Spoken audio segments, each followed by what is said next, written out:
Boa tarde, pessoal. É um prazer imenso estar aqui hoje com vocês para falar sobre esse grupo de insetos que eu tenho certeza que deixa todo mundo encantado e fascinado, que são os lepidópteros. Hoje, essa palestra é voltada mais para aqueles estudantes da graduação que estão começando a sua carreira aí de científica, né? Ainda pensando qual grupo taxonômico trabalhar, ou ainda está em dúvida. Então, essa palestra é para você, né? E aqui eu vou tentar trazer algumas das oportunidades e desafios de pesquisas com esse grupo de inseto aqui no país. Bom, mas quem são os lepidópteros? Eles são os insetos que popularmente conhecemos como borboletas e mariposas. São conhecidas aproximadamente 160 mil espécies de lepidópteros no mundo, né? Então, em termos de diversidade, a ordem Lepidoptera ela fica atrás apenas para a ordem Coleóptera, que abrange os besouros, e a ordem Diptera, que compõe então as moscas e os mosquitos. Aqui nesse slide podemos ver um pouco dessa diversidade morfológica, né, encontrada nos lepidópteros, assim como a diversidade encontrada nos padrões de coloração bem diferentes e também de formas. Os lepidópteros também são insetos holometábulos, ou seja, eles passam por uma metamorfose completa. Aqui podemos observar mais facilmente nesse ciclo de vida da espécie conhecida como a borboleta do manacá, que é a Metona temisto. Observe que ela passa pelo estágio de ovo, seguido da lagarta, então pupa e adulto. E todos os lepidópteros passam pelo mesmo ciclo. Os lepidópteros também ocorrem em quase todas as regiões do planeta, com exceção dos polos. Então, esses insetos eles apresentam estratégias muito interessantes e permitem então a adaptação deles a diversos tipos de ambientes, como podemos ver aqui em áreas de cerrados, áreas de florestas, em campos rupestres, como áreas de restingas também, e até mesmo desertos. Há registros de mariposas nessas regiões e também em áreas de cavernas. Os lepidópteros também possuem hábitos diferentes nos seus diferentes estágios de vida. As lagartas, por exemplo, elas podem se alimentar desde plantas, né, sendo conhecidas como fitófagas. Algumas espécies são detritívoras, né, elas se alimentam de restos, como por exemplo essa mariposa, que a lagarta ela se alimenta de roupas, né, de fibras, de tecidos, que é conhecida como a traça da lã, que é muito comum, às vezes você vê elas em casa, né, no guarda-roupa e tudo mais, então elas se alimentam dos tecidos e com eles ela ajuda também a formar o seu casulo. E temos algumas espécies que têm estratégias alimentares interessantíssimas, que são carnívoras, né? Aqui observamos essa espécie de mariposa que é endêmica do Havaí, e a lagarta ela se alimenta de outras lagartas ou de pequenos insetos, então são lagartas carnívoras. Já os adultos possuem também diferentes estratégias alimentares. Acho que quando todo mundo pensa numa borboleta ou numa mariposa se alimentando, a primeira imagem que vem à mente é essa aqui, dela se alimentando em flores, né, se alimentando de néctar. Mas existem outros recursos que as borboletas e mariposas também procuram. Aqui podemos observar nessa foto essas borboletas reunidas em volta de fezes de aves, né? Elas acabam se alimentando, é bastante nutritivo para elas.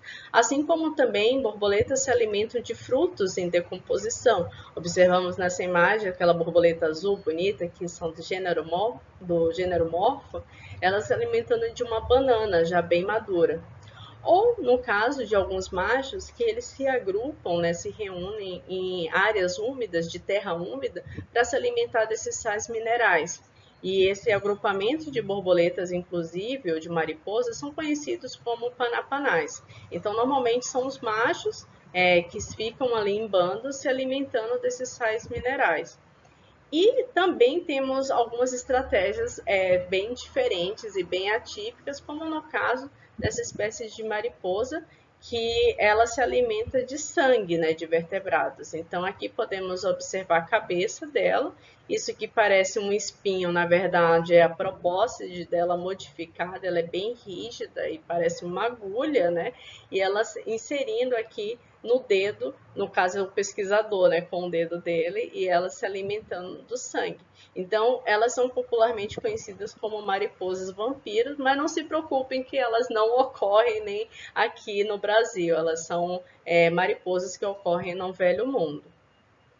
O próprio nome da ordem, ela dá indicativos também de uma característica desse grupo, né? Se pegarmos os dois radicais de origem grega que formam a palavra lepidóptero, temos então que lepis significa escamas, enquanto pteron significa asas. Então, os lepidópteros nada mais são do que insetos que possuem escamas nas asas. Mas o que seriam essas escamas? Sabe quando a gente tenta pegar um lepidóptero, né, com as mãos e fica um pozinho nos nossos dedos? Então, as escamas nada mais são do que esses pozinhos. E aqui eu trouxe para ilustrar, quando a gente olha no microscópio essas escamas, esse pozinho, a gente consegue ver estruturas como essas aqui.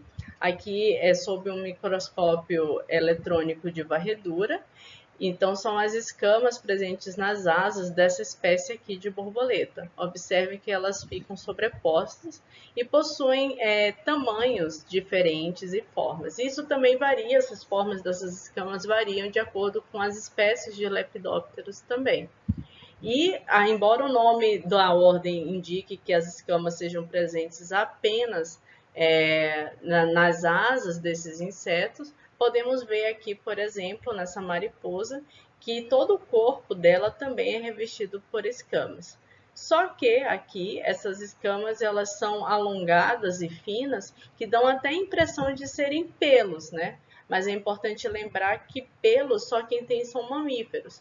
E os pelos são compostos por queratina, enquanto que nos lepidópteros, né, e nos insetos, a composição vai ser então de quitina. Outro fato muito interessante sobre as escamas é que elas são as responsáveis pela coloração que observamos nos lepidópteros. Então, as cores desses insetos, elas podem ter origem de pigmentos, tá? Ou serem cores estruturais. Quando são cores de pigmentos, no caso, as colorações mais escuras, como preto, marrom, laranja, vermelho, por exemplo, são todas originárias de pigmentos que ficam armazenados no interior dessas escamas, ok? Já no caso das cores estruturais, elas são cores que são feitas de acordo com a incidência da luz que bate nessas escamas. Então, sabe essas colorações que a gente vê em borboletas metálica, azul, verde, muito brilhosa? Todas essas cores, elas não existem na forma de pigmento. Então, nada mais são do que um reflexo ali de acordo com a forma como a luz ela vai incidir nessas nanoestruturas que são presentes na superfície das escamas dos lepidópteros.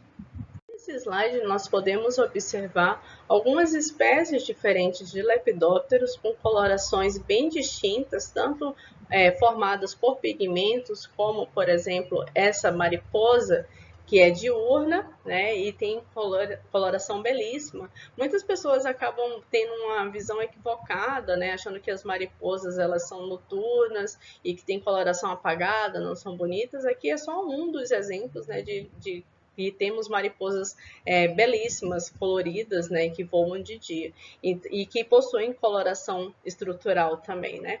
Então, sem dúvidas, esse conjunto de cores é uma das características, talvez, principais que encantam as pessoas e que despertam esse interesse para saber um pouco mais sobre o grupo. E essa diversidade de cores, ela acaba desempenhando importantes papéis na própria biologia, né, das espécies. Então, um deles é com relação à questão do reconhecimento interespecífico, né? Então, a gente consegue observar que, por exemplo, nesse agrupamento, duas espécies de borboletas, né? Então, observamos colorações diferentes entre elas. Então, com a cor, eles conseguem se reconhecer também. E aqui, dentro de uma mesma espécie, mas indivíduos diferentes. Também as cores desempenham um importante papel no sentido de reconhecimento sexual. Observamos aqui, por exemplo, em cópula, um macho e uma fêmea, né, dessa espécie de Junonia, do gênero Junonia. Observem também que, além de cores diferentes, as fêmeas também tendem a ser um pouco maiores do que os machos nos lepidópteros. Aqui observamos uma outra espécie de borboletas, é uma espécie do gênero Bicyclus, que é africana, e aqui temos a fêmea e aqui o macho.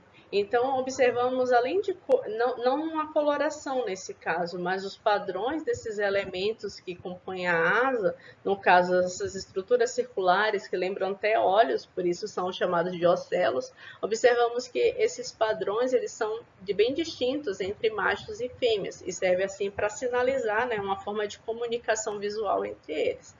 E o que é interessante é que os lepidópteros têm um segundo canal de comunicação visual, né, que esse canal não é aberto para nós humanos, que é no caso do ultravioleta. Então, os lepidópteros eles enxergam bem nesse espectro de luz, né, que é um espectro abaixo aqui do comprimento de luz visível.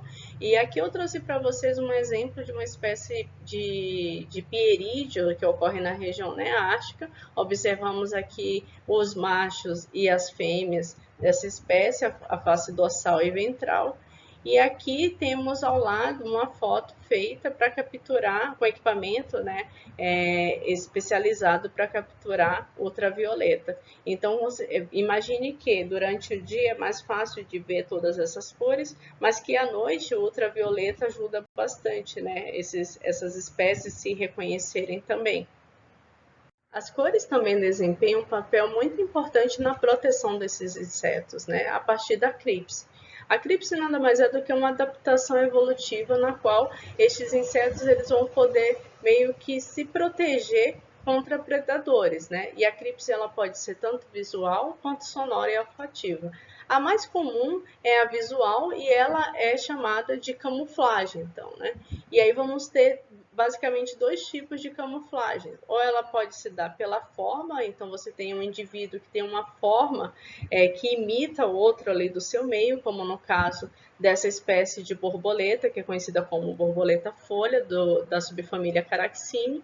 Então, observamos ela em repouso, com as asas fechadas, e ela parece realmente uma folha, inclusive até parece aqui que tem uma nervura, né, de folha, e é muito impressionante. Então, esse tipo de camuflagem ela é chamada de homomorfia, por causa que a forma dela, ela imita, então, esse pano de fundo, né, o ambiente, enquanto temos algumas espécies que elas imitam em coloração, que nesse caso é dado o nome de homocromia. Então aqui observamos uma espécie do gênero Amadris, elas são espécies popularmente conhecidas como estaladeiras, e elas normalmente ficam pousadas de cabeça para baixo, de ponta cabeça, né, nesses troncos de árvores. E você praticamente não consegue ver elas, né, só com muito esforço ou quando elas saem voando. Então elas ficam bem camufladinhas ali, se protegendo contra os seus predadores.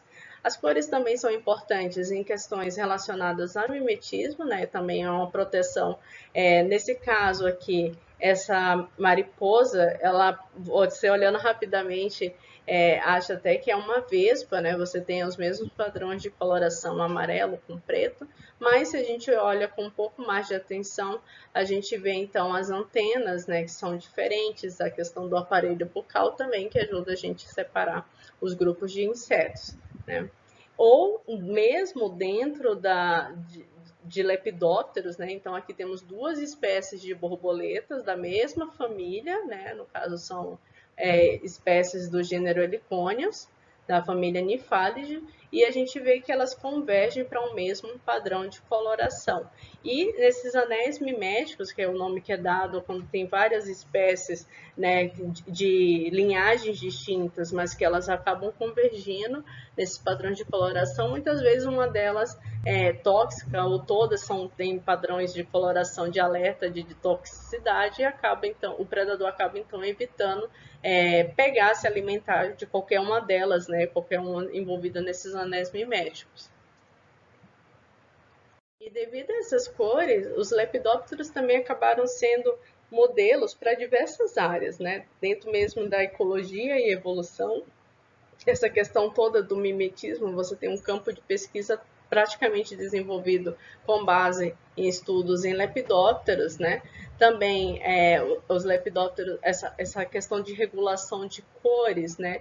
A gente vê que está muito relacionado com genes, ativação e desativação de genes, então tem trabalhos belíssimos saindo mais recentemente, utilizando tecnologias como a CRISPR, por exemplo, que é de edição gênica, mostrando que você pode alterar esses padrões de coloração, essas rotas, né, que são geradas essas cores no ponto de vista genético. Então, hoje você consegue, utilizando essas tecnologias, alterar essas colorações e meio que brincar ali de fazer espécies novas, né? Espécies diferentes, já que você está alterando todos esses padrões de coloração. Então, é um campo muito rico e tem trabalhos recentes belíssimos, né, nessa área. E é um campo muito aberto também para pesquisas, né, envolvendo tanto genes quanto a expressão gênica e essa parte de engenharia genética. Aqui temos também, fora um pouco da biologia, as cores dos lepidópteros eles acabam também servindo de inspiração para outras áreas, como no caso da biomimética, que é uma área que utiliza os padrões observados na natureza para produzir tecnologias. Então, os lepidópteros servem de inspiração para essa área. Uma delas foi a criação de uma tinta, né, de um produto chamado de Vanta Black, que é um preto mais próximo de um preto quase absoluto, ele tem 99,9% de absorção ali de luz. E essa coloração ela foi inspirada, esse produto, essa tecnologia ela foi inspirada utilizando asas, o estudo de asas e coloração de lepidópteros, né? Já também outra coisa muito comum que a gente vê nas notas, né, em dinheiro, em ingressos de show, esses selos que brilham, né, holográficos, eles foram todos baseados naquela questão que eu falei mais cedo sobre as cores estruturais. Então, de acordo com a forma que a incidência da luz bate nessa superfície, você vê coloração diferente. Esse, em princípio, ele foi aplicado tanto em telas de celular quanto em ingressos de show, né, para fazer selos, para autenticar, para evitar falsificação. Então, todos foram inspirados em asas de lepidópteros, né, e coloração. E, obviamente, na parte do campo da moda, por exemplo, né, e até mesmo desenvolvimento de tecidos mais sustentáveis, com evitar o uso de pigmentos e de coloração. Então, essa questão das cores estruturais, hoje já tem tecidos que são baseados nessa mesma tecnologia, né, nesse mesmo princípio. Então, a gente consegue ver aí o quanto essa coloração, né, essa diversidade de cores, elas podem servir de inspiração para novas tecnologias, que a gente não faz nem muita ideia, né, assim, do campo vasto que tem para a gente explorar nesse aspecto também. Já do ponto de vista mais acadêmico, a gente vê que essas cores são muito importantes para atrair novos alunos, né? Então, eu lembro que quando eu entrei na graduação, por exemplo, eu queria fazer biologia marinha e minha segunda opção era borboletas, porque eu achava muito colorido, eu achava bonito, né? E você vê que até hoje eu sigo trabalhando com esse grupo. Então, essas cores, elas acabam captando a atenção muito fácil, né, desses estudantes e motivando, então, a começar a pesquisar sobre o grupo. Assim como também é muito fácil para a gente que trabalha com um grupo tão bonito fazer ações de divulgação científica, de extensão, porque como os insetos eles são naturalmente bonitos, né, os lepidópteros, é muito mais fácil você convencer as pessoas sobre a questão de preservação e elas querem ver e se interessam muito mais do que se, por exemplo, você mostrasse um zoráptero e você teria que fazer um trabalho muito mais seria um trabalho muito mais difícil tentar convencer alguém a achar bonito, né? Então, embora eu ache bonito, mas nem todo mundo ia achar tão bonito quanto é facilmente encantado pelos lepidópteros. Então, essas ações de extensão são muito facilitadas, né? Utilizando os lepidópteros. Mas trabalhar com esses grupos carismáticos também pode ser uma faca de dois gumes. E aí a parte dos desafios, né? Para quem está pensando em começar a trabalhar com lepidópteros ou já trabalha provavelmente já se deparou com isso, que é que as pessoas acabam tendo uma visão muito negativa de nós que trabalhamos com lepidópteros, porque nós coletamos o material, né? Então, muitas vezes a gente é chamado de assassino de borboletas, de mariposas. Isso daí é muito claro quando a gente entra em alguns grupos de Facebook, por exemplo, de insetos. Então, sempre que tem referência a um pesquisador de lepidóptera, tem alguma agressão nesse sentido, né? E eu acho que, na verdade, essa é uma visão um pouco causada pela falta de informação, né? Os impactos dos pesquisadores com relação ao declínio desses insetos, não existe pesquisas mostrando que de fato um pesquisador ele consiga extinguir a população, né? E até porque quando os trabalhos são realizados de campo, os pesquisadores ou eles pelo menos deveriam, né? A maioria eles fazem, né? Eu não posso falar por todos, mas os que eu conheço eu sei que eles fazem uma amostragem consciente, né? Então a gente faz a nossa pesquisa baseada em uma metodologia científica, existe um propósito, a gente tem um conhecimento sobre o tamanho daquelas populações. Se já é uma espécie que é muito conhecida, você já tem muito material, não tem necessidade de você ficar capturando, então a gente tem todo um entendimento sobre isso, não faz de qualquer maneira, né?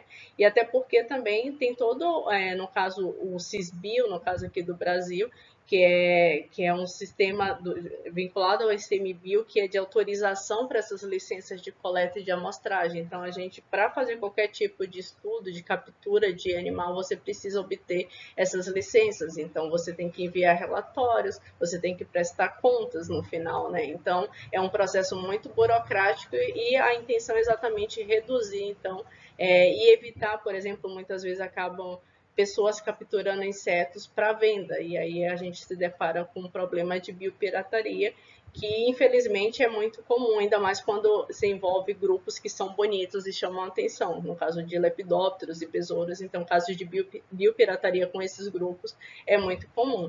Então, mas o que a gente sabe é que o que realmente impacta as populações de lepidópteras, e aí sim você vai ter estudos comprovando isso, é que a redução de hábitos, a perda ou a conversão desses hábitos em áreas de pastos, né, de plantação e tudo mais, isso sim acaba impactando diretamente no declínio desses insetos, né? Porque você está tirando ali a planta hospedeira deles, né? Então, vamos supor, você tem um desmatamento e aí você tira a planta dele, aquele adulto, a fêmea, ela não vai conseguir colocar os ovos dela, e mesmo que coloque os ovos dela, as lagartas, quando elas eclodirem, elas não vão ter a planta para se alimentar. Então, aí você vê um impacto muito grande que pode levar à extinção e que leva, né, tem casos documentados de espécies que são ameaçadas de extinção, né? Temos listas oficiais, por exemplo, de espécies ameaçadas de extinção aqui no Brasil. Outro fator também que impacta as populações de lepidópteros são questões ligadas à poluição. Então, a gente sabe que, principalmente utilizando pesticidas, herbicidas, né, tem um impacto direto, acaba afetando o desenvolvimento, comprometendo o desenvolvimento destes insetos. E outra questão é um ponto que a gente normalmente não pensa, é que nossas ações rotineiras também podem estar impactando e muito, né, a questão do tamanho das populações desses lepidópteros. Como, por exemplo, à noite, né, as luzes noturnas elas acabam prejudicando bastante, porque os insetos eles são atraídos pela luz. Então, muitos deles podem observar em casa, eles ficam rodando ali na lâmpada e gastam tanta energia e acabam morrendo, né, ali. Então, essas fontes de luz elas acabam prejudicando também. Corta-grama, que parece uma atividade super tranquila, não tem nada a ver com os lepidópteros, mas se a gente for pensar, muitas espécies elas se alimentam de capim, então você vai ter o ovo ali, vai ter as lagartas se alimentando daquele capim ou da região que você está tirando, removendo com cortador de grama, então o impacto ali é muito maior. ou mesmo se você está dirigindo, por exemplo, em rodovias, em estradas, tem vários trabalhos, principalmente na América do Norte, né, mostrando o impacto que os atropelamentos de insetos, e isso é recorrente, é comum, a gente não para observar, mas a próxima vez que vocês forem viajar, comecem a prestar atenção de quantos insetos, né, vocês atropelam nesse trajeto, então são números bem expressivos e isso preocupa também. Ou mesmo em atividades de recreação, por exemplo, andar de quadriciclo em áreas que não são trilhas oficiais, você passando por cima dessas vegetações e capins e tudo mais, de repente você está ali matando vários ovos e lagartas. Isso eu estou falando de lepidópteros, mas a gente sabe que tem vários outros insetos que compartilham também esse ambiente. Então, você vê que o impacto do pesquisador coletando 1, 2, 3 indivíduos da espécie é muito menor do que um cortador de grama, né? Do que a ação de uma lâmpada, por exemplo, né? Então, muitas vezes a falta desse conhecimento leva então a criticar e acabar demonizando os pesquisadores que trabalham com lepidópteros. A gente vê mais para quem trabalha com lepidóptero, para outros grupos, por exemplo, quem trabalha com barata, com mosquitos, eu duvido muito que as pessoas fiquem reclamando porque elas trabalham e estão matando 1 ou 2 indivíduos de mosquitos. Eu acho que as pessoas até querem, né? Falam, por favor, venham aqui em casa para matar esses mosquitos. Então você vê que por causa de um valor estético, né, atribuído, até isso acaba complicando a vida de um pesquisador quando quer fazer um trabalho aqui no Brasil, né? Mas nem sempre essa coleta ela é necessária, né? Não é todo tipo de pesquisa que precisa fazer coleta de lepidópteros, né? Então, por exemplo, estudos que envolvem conservação e monitoramento, você consegue muito bem adaptar utilizando fotos, fazendo registros visuais. Mas para isso você precisa que o grupo tenha uma taxonomia muito bem resolvida. Então, se for uma espécie, como por exemplo a borboleta monarca, que é super comum, já tem taxonomia resolvida, todo mundo sabe que é a monarca, e nos Estados Unidos, por exemplo, eles fazem monitoramentos anuais. Você tem, por exemplo, essa sociedade aqui, que elas vêm fazendo, elas vêm desenvolvendo esses monitoramentos desde a década de 90 até hoje. Então, anualmente, eles vão fazendo essas contagens e observando o processo de migração ali das monarcas e contando os números, por isso elas conseguem até computar, né, quantificar esse declínio que eles vêm observando lá sobre as monarcas. Então, nesse tipo de atividade, não é necessário realmente a coleta, porque você só quer monitorar, né, e criar estratégias, então, para conservação. Mas quando a gente envolve, por exemplo, alguns estudos relacionados à morfologia comparada, taxonomia, filogenia, né, que é a obtenção de espécime, de DNA de espécimes, até mesmo de coleção, então aí você sim precisa de uma quantidade suficiente de exemplares para poder executar essa pesquisa. Caso contrário, é inviável você trabalhar com grupos que têm uma taxonomia complicada. Aqui eu trouxe um exemplo desse grupo, que são borboletas da subtribo Pitiquina, a gente vai falar mais à frente um pouco sobre eles, mas eles são muito parecidos entre si.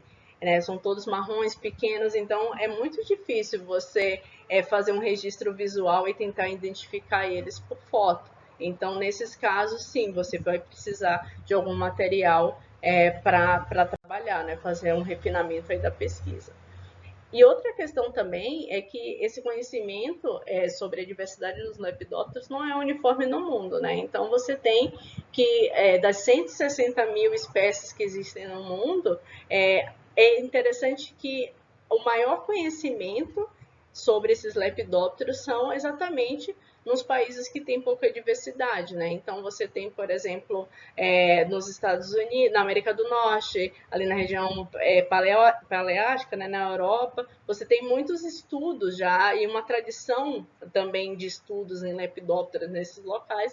Então, praticamente você conhece tudo ou quase tudo já sobre a diversidade de lepidópteros, né? E quanto maior o conhecimento, então maiores são as possibilidades lugares para desenvolver pesquisas diferentes, já que o básico você já sabe que espécie ocorre no local. Então, esse é o caso, por exemplo, da Butterfly Conservation, também dessa organização, que eles fazem trabalhos belíssimos de conservação e monitoramento de borboletas no Reino Unido. Só que lá você vai ter cerca de 60 espécies de borboletas, né? Então é muito mais fácil você conseguir fazer trabalhos como esses num local que tem uma diversidade não tão alta assim. Mas e aqui no Brasil, né? Como é que a gente está com relação... Qual é o conhecimento que a gente tem sobre a diversidade de lepidópteros aqui no nosso país, né? Será que realmente não precisa de mais gente trabalhando nesse grupo? A gente já sabe de tudo? Bom, então imaginem, são cerca de 160 mil espécies conhecidas para o mundo, e dessas, hoje o que temos registrados, e isso são dados do catálogo taxonômico da fauna brasileira, que é o que temos de mais atualizado com relação a esses números, está na faixa aí de cerca de 12.800 espécies de lepidópteros por país, sendo que as estimativas são de cerca de 40 mil espécies de lepidópteros, alguns até dizem para 50 ou 60 mil espécies de lepidópteros. Então, ainda falta muito. E falta muito o quê? De informação básica, né? Então, a gente não falta trabalho de taxonomia, informações básicas sobre diversas espécies, a gente tem poucas, e das espécies que são conhecidas, temos poucas informações sobre a própria biologia dessas espécies, do que se alimenta, qual é o ciclo de vida delas, os aspectos comportamentais são praticamente desconhecidos, né? Se são territorialistas ou não, tudo isso acaba sendo desconhecido, né? E somado a tudo isso, tem a questão de que vários grupos de lepidópteros são taxonomicamente negligenciados. Então, você tem, por exemplo, uma maior concentração de pessoas trabalhando com taxonomia de borboletas, por exemplo, do que de mariposas. E aqui eu trouxe essa representação mostrando as relações de parentesco entre alguns grupos de lepidópteros, né? Então, nessa representação esquemática aqui, a gente consegue ver essas superfamílias de lepidópteros, tá? A gente não vai entrar muito nessa parte de sistemática agora, mas por que eu trouxe aqui essa representação? Só para dar uma ideia geral para vocês dos grupos de lepidópteros, tá? E mostrar que aqui estão as borboletas, elas fazem parte da superfamília Papilionoida. E todo o restante aqui são mariposas. Então a gente até já começa a ver que não faz sentido chamar essa divisão não faz sentido essa divisão entre borboletas e mariposas. É uma classificação que é artificial, né? Porque elas filogeneticamente não faz sentido.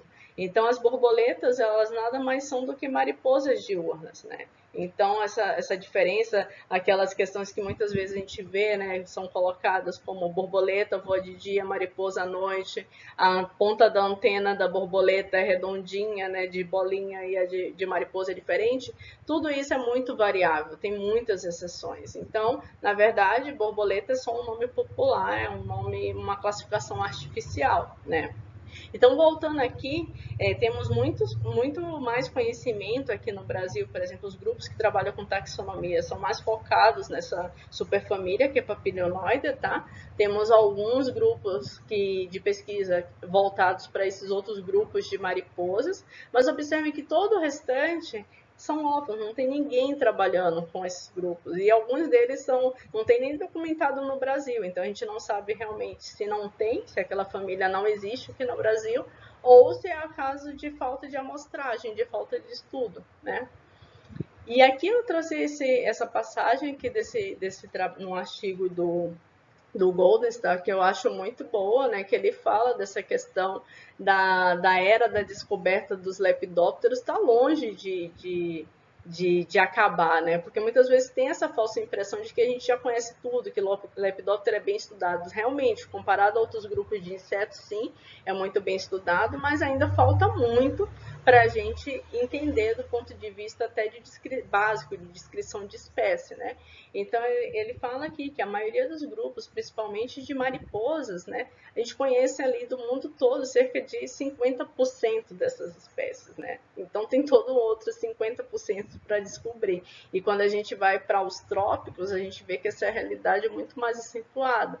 porque também faltam taxonomistas, né? Então tudo isso acaba complicando um pouco mais a situação.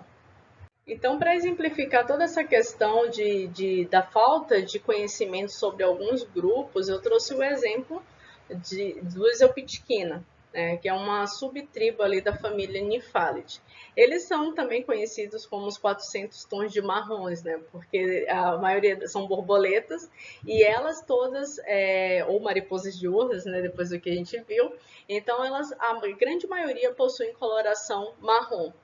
Salvo algumas exceções, como por exemplo essa espécie, essa outra que tem às vezes um azul, lilás ou branco, a grande maioria elas são marrons, são bem pequenininhas, e o que diferencia elas é basicamente as características, algumas poucas características ali no padrão de elementos alares, esses olhinhos que são os ocelos, essas linhas e mais ainda características anatômicas ali da genitália, tanto masculina quanto feminina e venação também. Mas assim, superficialmente é um grupo de borboletas um tanto desafiador, né?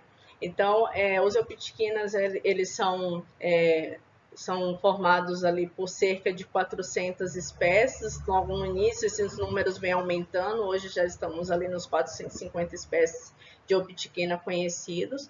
Ocorrem na região neotropical, com alguns gêneros na região neástica e apenas um único gênero na região asiática, tá?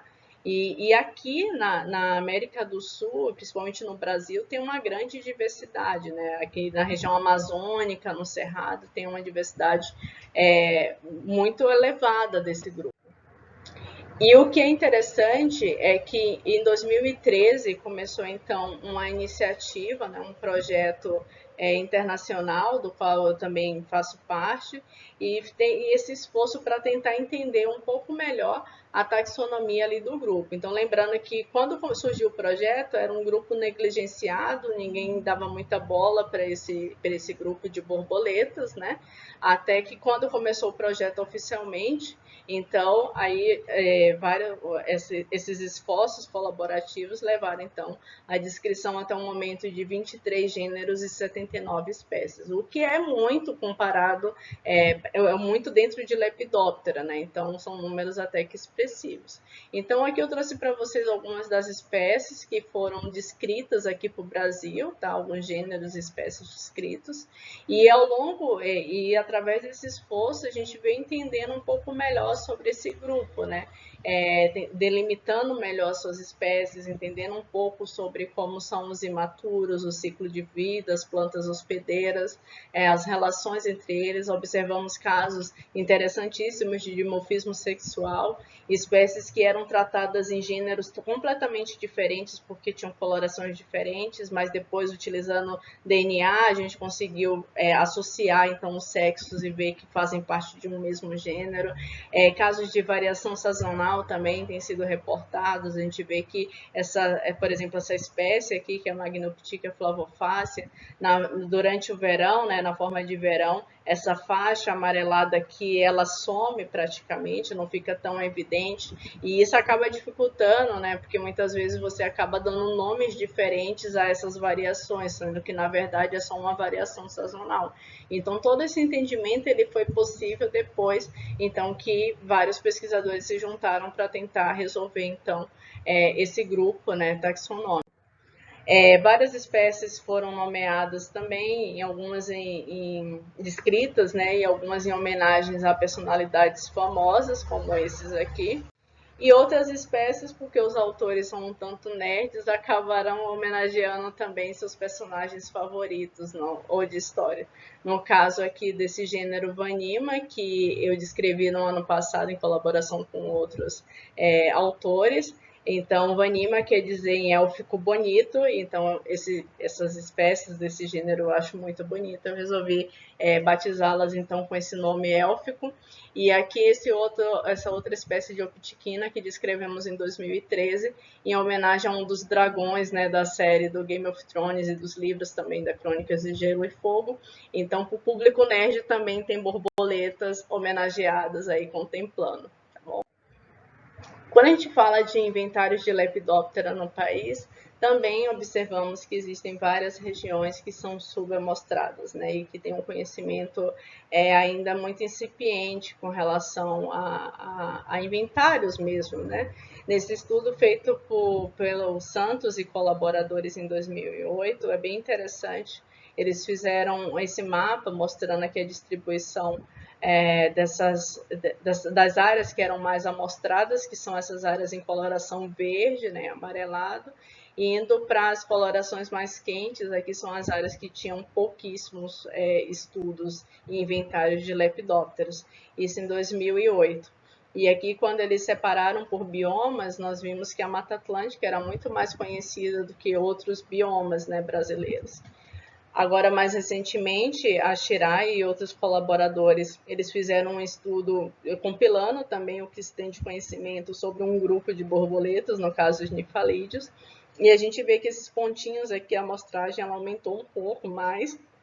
Você tem mais estudos, né, realizados, embora aqui também no trabalho da Shirai não são só inventários, elas também registraram registros pontuais, às vezes tem uma expedição, uma coleta muito pontual, assim,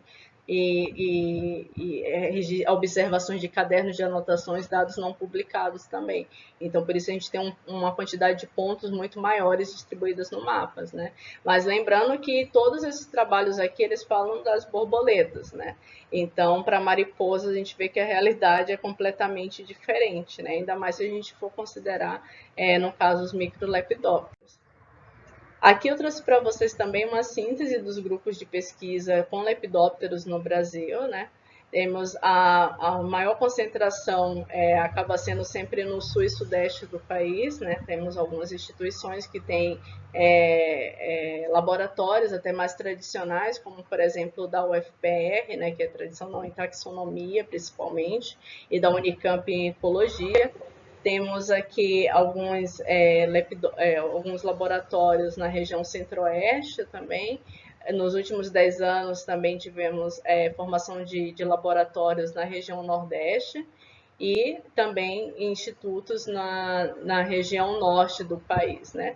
E nesses últimos anos, mais recentes, temos também grupos de pesquisa no Pantanal, na Estadual de Londrina, e no ano passado eu assumi aqui no Museu Nacional do Rio de Janeiro, tá?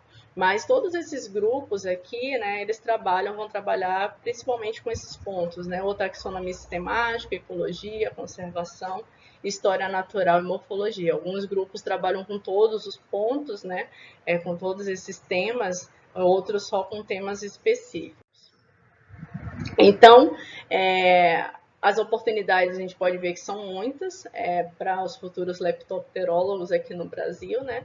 Embora a gente também precise ser realista com relação à situação atual, para a pesquisa não é das melhores, a gente vê sempre reduções e custos de investimentos e bolsas, né, de pesquisa, então essa é uma realidade que a gente tem que encarar também.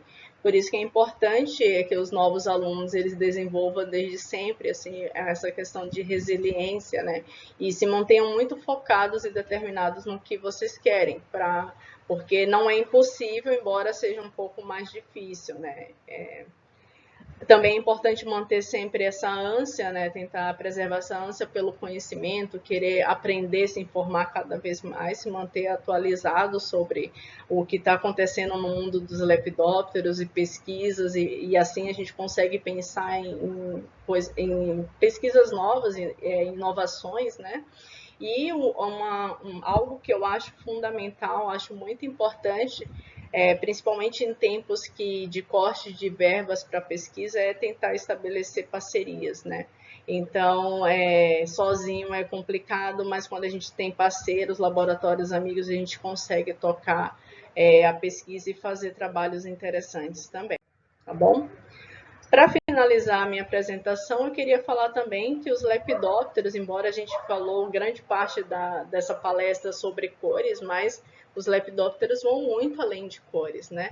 Então, eu trouxe aqui alguns exemplos de grupos que eu acho fantástico, tem toda uma estrutura, uma variação ali, uma diversidade morfológica riquíssima, de aspectos ecológicos riquíssimos também, e que muitas vezes a gente acaba utilizando muitos exemplos de fora daqui do Brasil, né? Como no caso dessa família Prodoxidae, por exemplo, que tem essa relação mutualística ali, muito associado com essa planta, que é uma planta da família Agavácea, então ela precisa dessa mariposinha para polinizar e tudo mais. Então é um exemplo que é de fora do país, mas a gente fica pensando, poxa, aqui no Brasil também tem muitas espécies de Agavácea, né? Será que a gente encontra também registros desse grupo aqui?